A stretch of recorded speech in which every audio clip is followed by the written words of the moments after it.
Dark clouds. Rain is coming to Trimonts. That's me.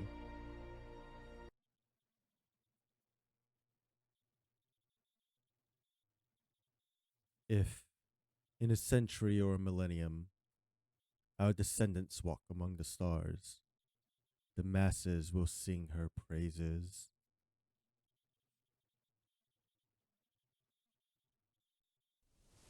She sat on a tree stump, humming as she observed the shapes of the clouds above. It was not until her mother called for her that she hopped off and ran towards the voice. The low flight that they were about to take was all too familiar to her parents. Otherwise, they would not have taken her along. Her goggles were strapped on, and her seatbelt fastened. As the engines roared, the aircraft began to slide down the runway. The wind brushing her cheeks grew stronger and stronger. Scared, she closed her eyes. Then, her body felt very light. A nauseous feeling gushed through her larynx, and her heart raced to the tip of her throat. She squeezed tightly into her mother's embrace. Fortunately, the feeling didn't last very long. When the aircraft stopped jolting, she slowly relaxed. But she was still afraid to open her eyes, until her mother lightly tapped her shoulder. She finally found the courage to open her eyes and look around. From this angle, the city where she had lived her whole life felt so foreign and strange. The crowds that she struggled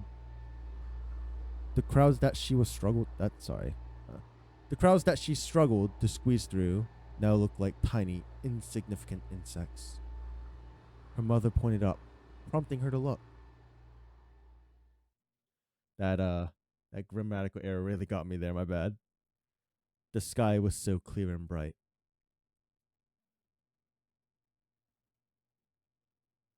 Outskirts of Max.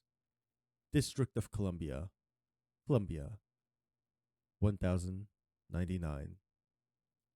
Federal Nomadic Prison.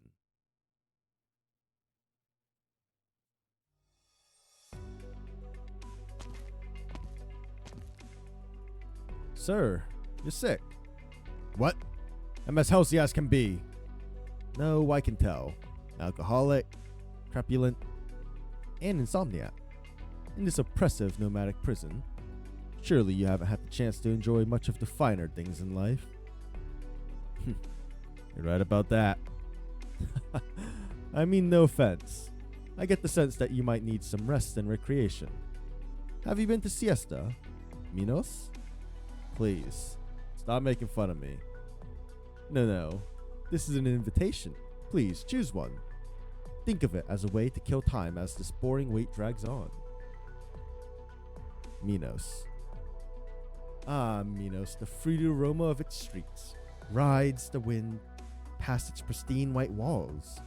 More importantly, the innate elegance of its beauties will have you reluctant to leave. All right. I can already imagine the extravagant life you live. I'm green with envy. What? No, what I'm saying is that it's all prepared for you. All prepared for you. What do you mean? I believe an illness like yours can only be cured in such an environment. And you've been a great help for me across a variety of matters. Men like you deserve the finest of treatments. After a few months, any gloominess clouding your mind will have completely dissipated. You'll be as strong and sturdy as the Minoan craftsman. You may even enjoy a stimulating romantic encounter. Mr. Justin Fitzroy Jr., let me say this again. I'm fine. Please stop toying with me. Please. Mr. Justin was my father. Call me Justin Jr. All right, Justin Jr. So even business section people at Ryan Lab know their medicine? No. I don't know the first thing about medicine. Who would be interested in something so complicated that can affect no visible, immediate change? Then what in the world are you talking? I'm sure you're dying to know what kind of illness you have and who spread it to you. Take a look around you and remember, your superior, that unsympathetic, good-for-nothing judge, and even the old warden, so unpleasant, even after you retired. You should have been hailed as a hero after you retired from pioneering. At the very least, enjoyed a comfortable life with a fancy house in a nomadic city on a government stipend. But now, you looked into my background? That's suiting medicine to the illness, sir. And the way I see it, your situation is hopeless. The remedy I prescribe is a vacation, a luxurious home, bottles of fine wines, beautiful specimens of your preferred gender, and top-notch security service. I don't understand. I don't know what you came here for. You're gonna have to take that. You're gonna have to take that one back with you. If you made it all the way here without trouble, then Ryan Lab and the brass must already have an agreement. What's the point of bribing me now? I need an answer first. Are you willing to take fate into your own hands? Who isn't? Right. Which is why you're very unlucky. And also lucky in a way. At the very least, you know the obstacle in front of you in your predicament. For instance, you've always played lackey to someone else. You were deliberately ignored and cast here. And you also know what you want. For instance, you've been planning to propose to a certain someone, which got delayed by this trip, right? Oh, I wonder how that proposal would go in the Minoan Plains. Yes, What do you need me to do, Justin Jr.? It's simple. Sell the information on all the prison's special procedures to Ryan Lab. I guarantee you'll find the price I'm willing to pay more than attractive.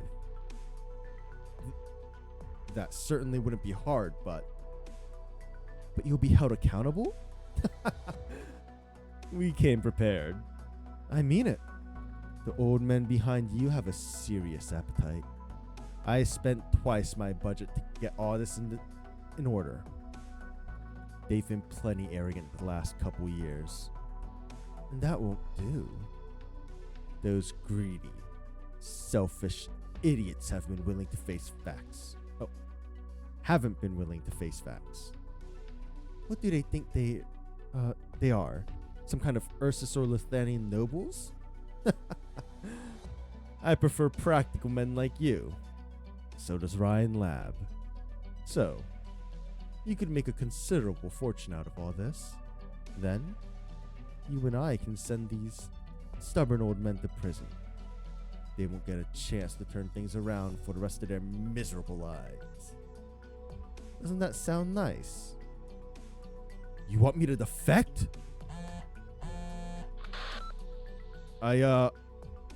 Hold on. Who the heck couldn't have picked a worse time? A letter from the bank. I thought I paid it all off. Justin Jr. This money? Did I forget to mention? My bad. Seems I'm not fit to be a doctor. This is your first course of treatment. So much. And the most effective cure for your disease is power and wealth. I guarantee it will get to the root of the problem. On behalf of Ryan Lab. I understand. Pleasure to work with you, Justin Jr. The pleasure is mine. Let me ask one more thing. Is Ryan Lab full of men like you? No. They're all freaks. The freakiest you've ever seen. But I'm cool with freaks. Like the one we're looking for today. It's all ready, sir. Good. After all that effort, I finally get to meet our famous freak. Please don't forget what we talked about.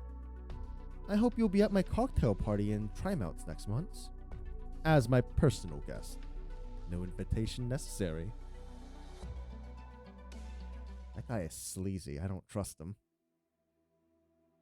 She stood in the center of the day of her parents' funeral. People came and went around her, one after another. Men she didn't know offered their condolences in front of her parents' portraits. A science journal's editor-in-chief, a high-level government official, a legendary investor in the finance world, the representative of a technology conglomerate. All of them looked so saddened that their genius inventor husband and wife brought the world of science to new heights, only to both die young. None of them could understand. They couldn't understand why, when this era-defining technology, flight had just taken off, why would they waste their energy and effort on something as meaningless as reaching the highest altitude possible? All of them are furious. Furious that, with the death of the Wrights, the government-sponsored plans became a laughingstock. Their enormous investments had all gone down the drain. One by one, the guests all left.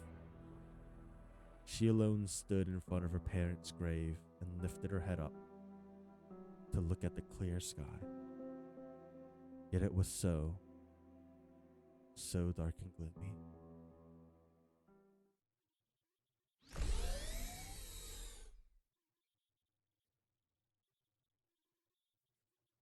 The light is blindingly bright. Past the passageway's dark shadows and uncharacteristically bright lights keep Justin Fitzroy Jr. from opening his eyes. The brightly glowing laboratory is right. Exactly the same as the ones in Trimouts. Justin Jr. takes 2 steps to feel things out and finds his attention instinctively drawn to the equipment so clean and shiny that there is light reflecting off of it. How much did this cost to build? They built all this for one man's sake? Deep in an area of the laboratory untouched by light, an old man whose face is hidden guards a radio as ancient as himself. This is a prison? You call this a prison? God damn. Kristen built a whole replica lab here just for you? She really thinks highly of you, doesn't she? Convict number 30.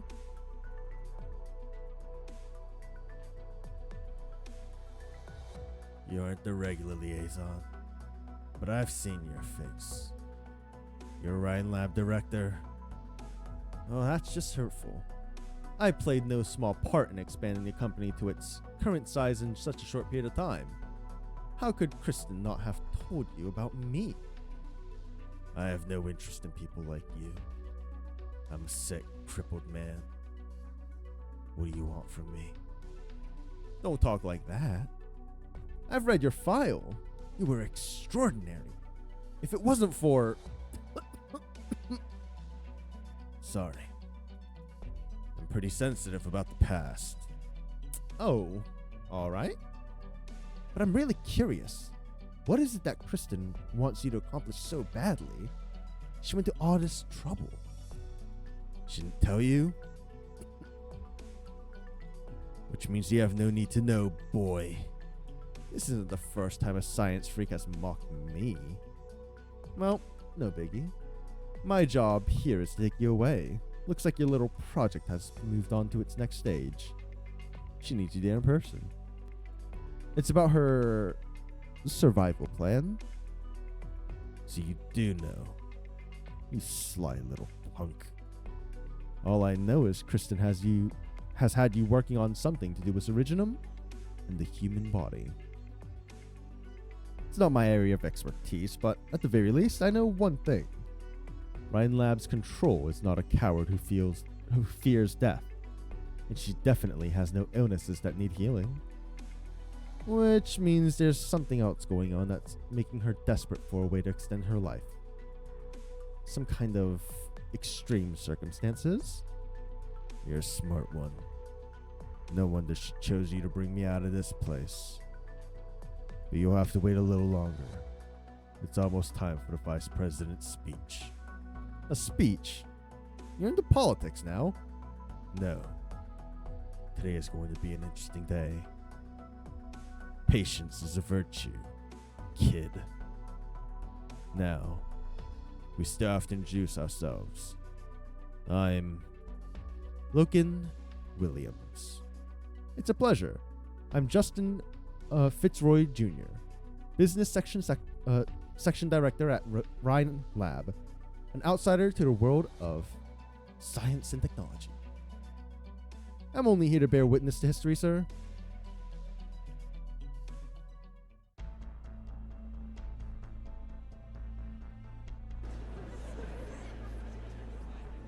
Dear Colombians of Trimounts, this is your president, Conrad Jackson. I'm sure many of us are confused by today's press conference. Before I explain anything, I'd like to have a chat with you all. Do any of you feel that on our Terra today, it's gotten hard to just focus on the cities or even the country in which we reside? There is more and more to be proven. Exchanges between nations have become more frequent, and likewise, conflicts and confrontations have become more intense and unavoidable. So I want to ask all of you, Colombia has only been around for a handful of decades, but our history is already as rich as any other nation's. What is it that we have used to achieve this? It's our thirst for knowledge that drives us to explore the boundaries and depths of science. It's the pioneering spirit that flows in the veins of every single Colombian. That's my answer. That's our answer. And to maintain these two things, we are always willing to pay the price, no matter how high it may be. What is Jackson talking about? The next election's right around the corner. He hasn't really done anything the last couple years, so he's probably anxious. Anxious. Paying a high price. He's not exactly off to a great start.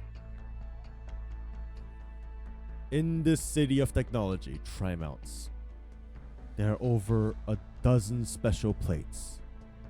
On those plates, we're working tirelessly on countless research projects. We're developing, discovering, and guaranteeing our future ways of life. Many of you here are participating in these projects, and I am very proud of you. In just 2 weeks, we will announce an achievement that is truly the greatest among them. It will change the landscape of international relations.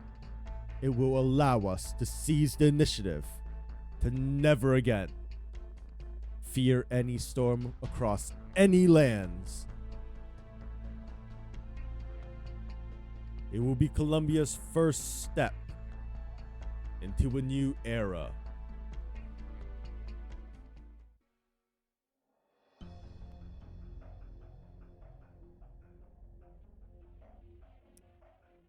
First step into a new era? I heard Jackson was already a famous orator and activist back in college. Now he's holding a press conference in Trimounts? You know what that means, right? Let's cut to the chase, Colonel Blake. You need my help and I need yours. This is easy. Help? Yeah. Sure. A super weapon crafted specifically to keep that damn shard of Londinium in check. Who knows how much money the military poured into that thing. But now, Kristen and all the techs on the project have disappeared without a trace overnight. And that what is the handbook called at Big Ring again? Hammer? Damn it. How did she hide such a big thing? The military is being pretty gentle as it is, not surrounding the city with an entire fleet of high-speed battleships. And this is what I'm here for. I have to admit, Kristen really took me for a ride this time. But what reason do I have to believe that a failure like you can take care of this problem? There are lots of companies in Colombia that can rival Ryan Lab. There's nothing stopping us from taking a military approach and handing everything over to some other place. You're right, Colonel Blake. I failed. But I'm no fool. If the military were really that hardy, you would have done this a long time ago. You army guys were never the meek humanitarians you're trying to play.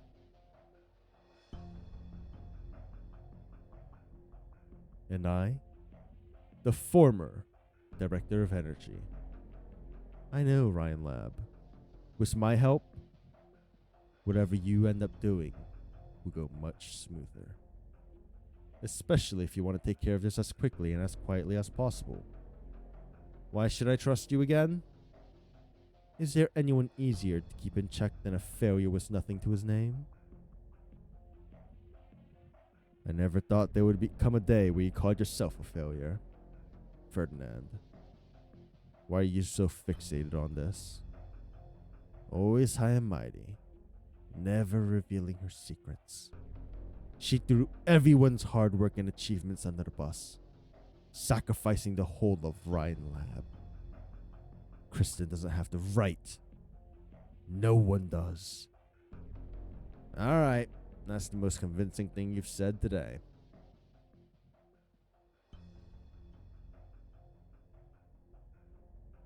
Hallway outside of Control's office. Ryan Lab. Trimounts. I don't actually like this feeling a whole lot. Too quiet. Air's so chilly and dry. The light's awfully cold. No idea what's up ahead either. Things weren't so lively back in the day. Most of the time, everyone was just busy with research. We rarely ever saw each other, but after meetings, we'd party and get drinks. Pad the table legs with the project reports we just finished. I miss that feeling. The feeling of being accepted. The feeling that we were making a difference. And our work had purpose. You have to feel nostalgic for that too, don't you? Kristen?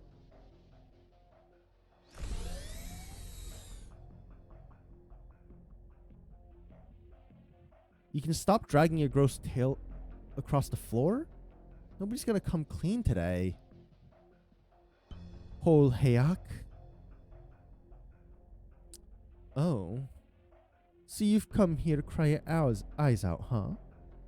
Guess I should have stayed hidden a little longer. Were you waiting for me? Mm-hmm. Then why are you standing all the way over there? I've got to be careful. A kid who just lost their parents might have a pretty bad temper. Besides, I thought you already had a water clone ready the moment I stepped into the room.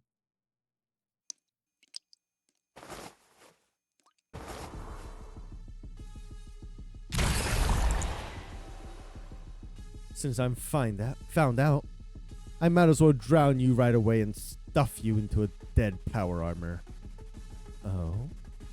I didn't know you were such a vengeful elf. A Maylander agent infiltrating this place, huh? What are you up to? Infiltrating? Think again. Would Control's office be that easy to infiltrate?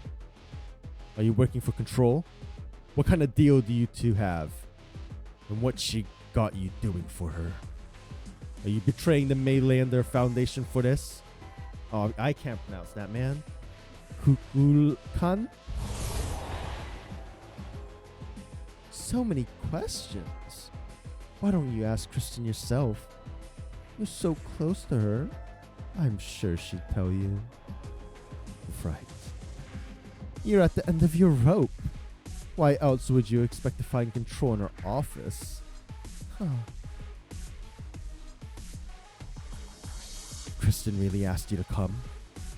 If I told you I invited myself here, would that make your heart ache more? She doesn't have the time to deal with you right now. Perhaps she's already sick of your backstabbing and all your distractions. Maybe she never had a place for you in her plans. Whatever you want to think. That's not your place to say. I'm just trying to remind you out of the kindness of my heart. Or pity, if that's how you want to see it, that you should try not to be so tense. Don't you think you know her better than I do, Kukur-kan? I've known her a lot longer than you have. Maybe I don't understand her, but I know what it is she is trying to do.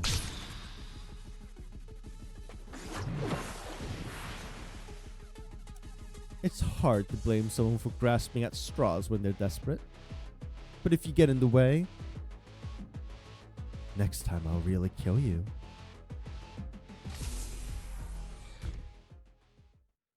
The dreadful Liberi has vanished.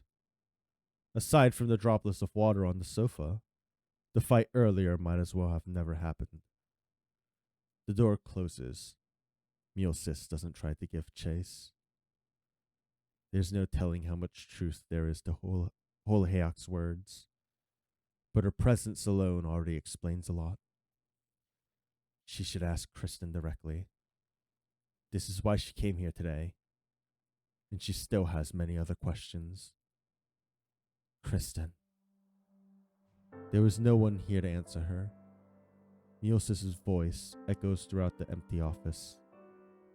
Her shadow is split into two halves by the wall, like two people standing at a branching path. When and where did this all begin? Everything that once was has changed. Yet she knew nothing about it. This familiar room, this familiar hallway, both seem so foreign to her now. She hates this feeling. It's just like the time after she was born, when she realized for the first time that she was all alone in the world. On the day of the Ryan Labs Foundation, everyone had faith that this was the starting point of a company destined for greatness. The idea made everyone nervous. It cheered them all up. It put smiles on their faces. It kept them up at night. She and Saria chatted about the future on the balcony until the next day's beaming sunrise shone directly into their eyes. At that moment, she thought that she, Saria, and all these people would walk with Ryan Lab forever. It was an unrealistic notion. When topics like profit, conflict, and misunderstanding piled onto her desk, one after another, she couldn't help but laugh. What exactly is confining mankind? She lifted her head to look at the sky. It was so ugly.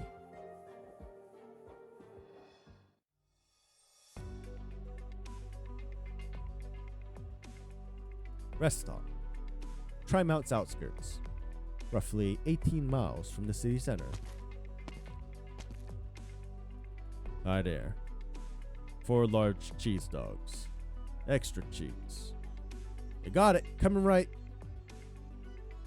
Holy shit, bro. What the heck is this? I caught some kind of disease when I was a kid. It's only because of the exoskeleton that I'm still alive. Sorry for spooking you. Spooking me? Hell no. That looks so cool. Oh. So it's got to do with the Trimount's tech companies? No wonder. The gizmos they pump out are evolving so fast. Something like that. My bad. That was probably rude of me acting so surprised. I'm used to it. Mind if I smoke here? You can still smoke? That's amazing. So empty here. This road doesn't get much traffic, does it? Just today, when the vice president came through not long ago, the traffic jam was miles long. Maybe it's the weather. Here, your hot dog. That's some appetite you've got, bro. Take a seat wherever you want. Not like there's anybody else here today. Thanks.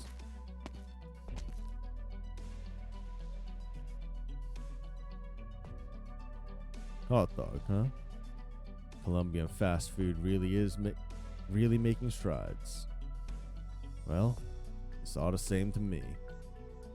So why are they called hot dogs again? Anything to do with the pedals? It was the first wave of Bolivarian settlers who introduced this particular food item into the Colombian masses. This type of sausage sandwich was frequently sold in night competition arenas at food carts attended by scantily clad pedo females or well-built pedo males. And with the passage of time, this food item came to be known as the hot dog in Colombian parlance. Passage of time, huh? How funny things can turn out just because of time. Want one, miss? My treat. No, thank you. The years really haven't been kind. When I still had a sense of taste, my appetite was probably a dozen times what it is now. Guess that's how things turn out with the passage of time. I envy a young lady like you. Young? I wonder how many things on Terra are built atop of this passage of time. Everything is. I guess you're right about that. It's been a while, Dame Kelsey. When was the last time we met? The day of Teresa's ascension ceremony after the war was over. Most Sarkars who still had a lingering nostalgia for Cosdell were there. You were no exception. What should I call you now? Tin Man. That's what my coworkers call me. It's an apt descriptor. Not like names have much meaning to me anymore. You represent the Maylander Foundation. I do. A powerful revenant. A once powerful revenant. And besides, you know that T-cows are closely connected to every corner in the world, and the Colombian plains are no exception. Or would it make you feel better if I told you the whispers of hatred still keep me up at night, and that I can't wait to turn into a flying fortress and fly straight back to Cosdell? No. So the Maylander Foundation noticed Rhodes Island long ago. This isn't the first time you showed up on Columbia's radar, even if the last time was just a minor legal dispute.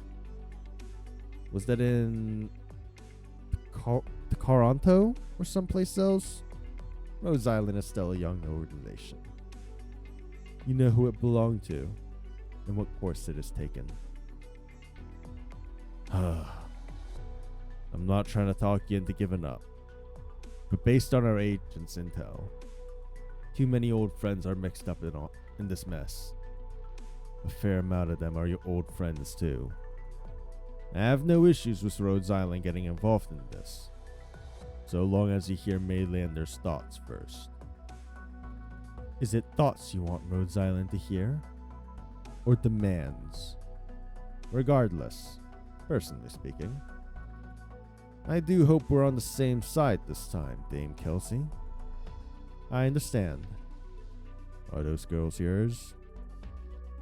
The Tin Man lifts his head up to gaze at the bottom of the dark clouds. Not far away, a pure white feline and a fire-red Savra sit on a bench.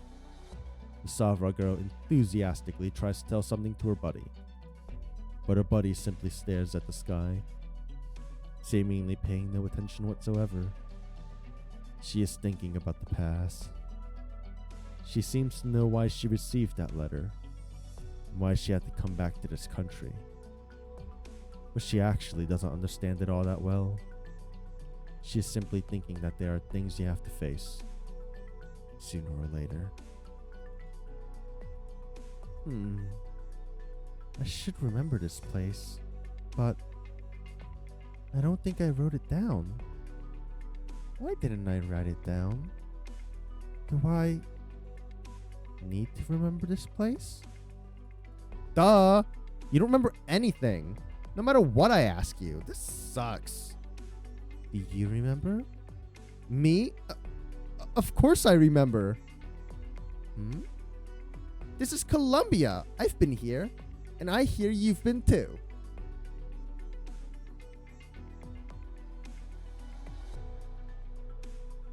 Oh, I remember them. I see now. It's a cruel twist of fate, Kelsey. But you'll have children so young face their fate head on. This is their decision. I have no right to intervene. Kelsey sits silently. Kelsey silently looks at Trimount shrouded in dark clouds in the distance. Its tall skyscrapers remain under the thick, dark clouds. Its base hidden by the fields around them.